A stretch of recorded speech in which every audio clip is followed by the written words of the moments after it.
ప్రభునందు ప్రియ దేవుని బిడ్డలారా, ఈ ఉదయకాల సమయంలో మీ అందరికీ కూడా ప్రభువైన యేసుక్రీస్తు నామములో ప్రత్యేకమైన వందనాలు, శుభాలు తెలియజేస్తున్నాం. బాగున్నారా? మీ అందరూ కూడా బాగుండాలని, మీ కుటుంబాలు ఆశీర్వదించబడాలని, అలాగే మీకు మీ కుటుంబాలకి దేవుడు నూతన సంవత్సరంలో అద్భుతాలు చేయాలని ప్రార్థన చేస్తున్నాం. అలాగే మీరు కూడా తెల్లవారుజామున లేచి మరి కుటుంబ ప్రార్థన చేసుకుంటున్నారా? ఉదయం బిడ్డలారా, కుటుంబ ప్రార్థన చాలా ప్రాముఖ్యమైనది. కానీ ఆ కుటుంబ ప్రార్థనే జరగనివ్వడం అపవాది. నలుగురు కలిసి ప్రార్థన చేస్తే ఇంట్లో కార్యాలు జరుగుతాయని నలుగురును కలవనివ్వడం. పిల్లలు ఇస్తే పిల్లోళ్ళు లేగడు, వీళ్ళిద్దరు లేస్తే తండ్రి లేగడు, తండ్రి లేస్తే తల్లి లేగడు. అంటే ఏ విధము చేతనైనా కుటుంబ ప్రార్థన జరగకుండా చేయటమే వాడి పని.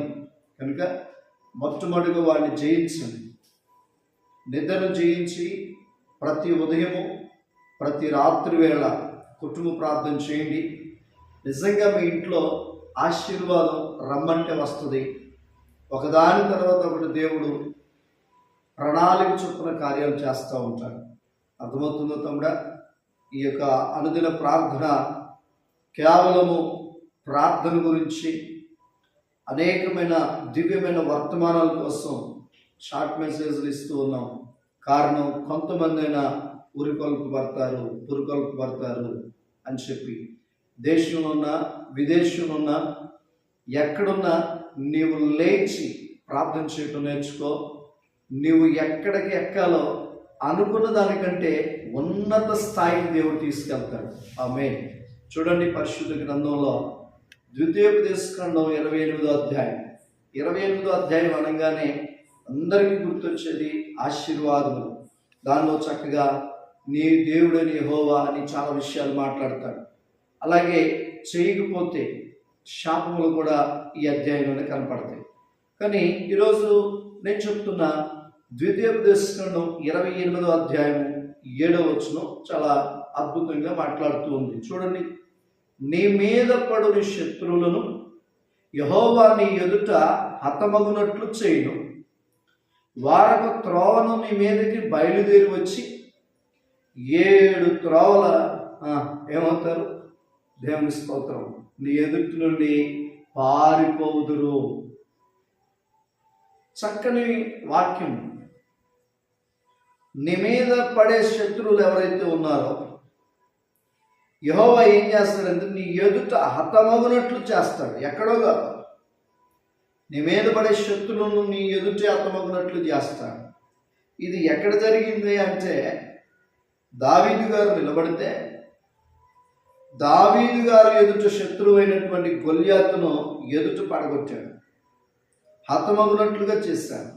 అలాగే 40 పగళ్ళు 40 రాత్రులు రంకిలేసినటువంటి ఆ జనాంగం, ఆ ప్రజలు, ఆ గొల్యాతు, ఆ ఫిలిష్తీయులు ఏమయ్యారు? ఒక్క దారిలో ఒక్క త్రోవలో వచ్చి ఎన్ని త్రోవలో పారిపోయారు? 7 త్రోవలో అని ఎదుటి నుండి పారిపోయారు. భయం వచ్చేసింది. కారణం ఏంటి అంటే, దేవుడు దావీదు గారికి తోడుగా ఉన్నాడు. ఎందుకంటే దేవుడు చెప్పినట్లుగా దావీదు బ్రతుకుతున్నాడు. ఈరోజు భూమి మీద ఉన్న నీవు నేను కూడా దేవుడు చెప్పినట్లుగా బ్రతికితే మన మీద మాటి మాటికి పడుతున్న శత్రువు ఎవరైతే ఉన్నారో ఆ శత్రువుని యెహోవా నీ ఎదుట హతమగునట్లు చేస్తాడు. వారు ఒక త్రోవలో వచ్చి నిన్ను నాశనం చేయాలనుకుంటే వారిని 7 త్రోవలో పారిపోయేట్టు చేస్తాడు.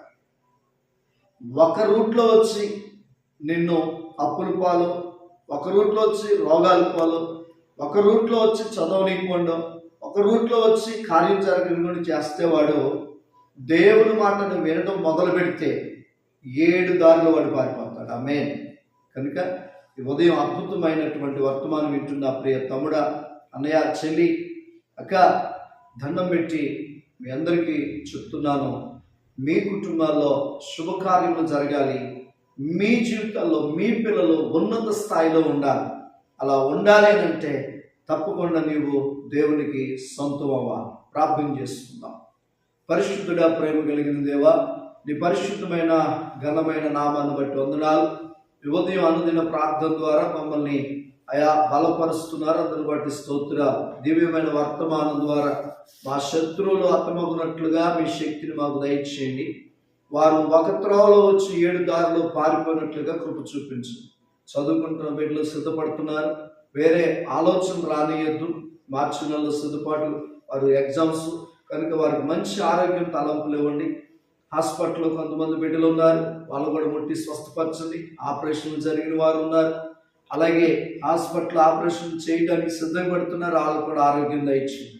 అయా ఇంకో గర్భిణీ స్త్రీలను, చంటి బిడ్డలను, వృద్ధులను ఈ చలికాలం మీరు స్వస్థపరిచి ఆరోగ్యం ఇవ్వమని ఆ పరిచర్యని కేదేశ్ ఫౌండేషన్ ద్వారా జరిగిస్తున్న అయ్యా ఏ కార్యమైనా అద్భుతంగా జరిగించమని, ఈ లైవ్ను ఈ వాక్యమును అనుసరిస్తూ నడుస్తున్న కుటుంబాలను కూడా దీవించమని యేసు నామములో అడుగుచున్నాను తండ్రి. Amen. God bless you. Thank you all.